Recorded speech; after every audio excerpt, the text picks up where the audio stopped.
Zaida, but they had to spend the glorious pathway. Wala Oh, naman wow. select though, pero nandoon yung crowd control, yung pana mula kay Wick kumonekta, Zaida makakalis pa, nandoon naman yung Shadow, itutumba si Light. Medyo soft commitment mula sa Aurora, and that will be punished by TNC, pero nandoon din yung Mountain Shocker mula kay Demon Kite, but revitalize. Ng Aurora, clearly, ang may hawak nun si Yue, si Dominkite, and even Light pa si Demon hinabol. Kite, pero si Light! Ganit na ganit sila kay Light, kanina pa nila sinusubukan si Tanto, pero nandoon yung Shadow sa may batang likuran, tapos may damage, hindi. Pero tutumba naman yung batang, Yue goes down, Zaida with the snipe. Pero si Edward, sa unahan, zinozone dito si Lantis, prende na si Chakto, and napatay si Neymar, pinablock niya yung response. Mula sa Aurora, naiwan si Edward sa apat na miyembro ng TNC. The Army finds a way to seize Aurora. Zaida, amuntikan however. Very good, Nahabol si Demon Kite. Hindi siya PMI out.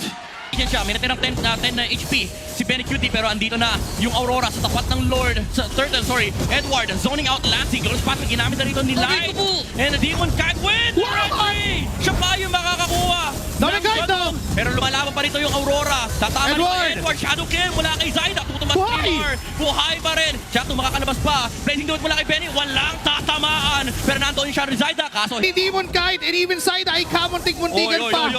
may idea, may idea. Dominkite with the snipe on the... Mula kay Chakno, number there's 2. another wave on the bot side.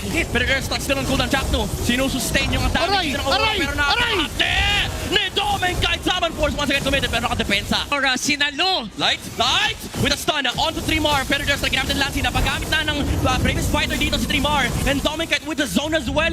Gamit ang Summon Force. Dominkite down! Kay Benny Cutie! Tatamaan siya dito ng stun mula sa Parasat pa rin na rin sa Hylos. Pero nakuha na nila yung hanap nila, Edward. Hinawakan na agad to ng Aurora.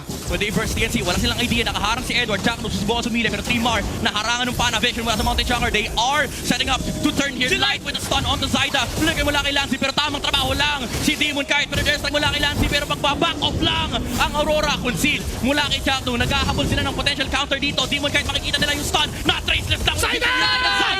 Sa likuran! Pumulis! At naharap si Dominkite. Edward though, sustaining the front line. Benny Cutie! What the blessing to it! Sa unahan, tutumba si Light. Demon Kite nakapag-traceless palabas. Pero TNC, they find two! Yung Lord, kita ni Chakno si Edward. Uy, Pero may posible, may posible. Ayun na yung plano, dalawang Light with the jump!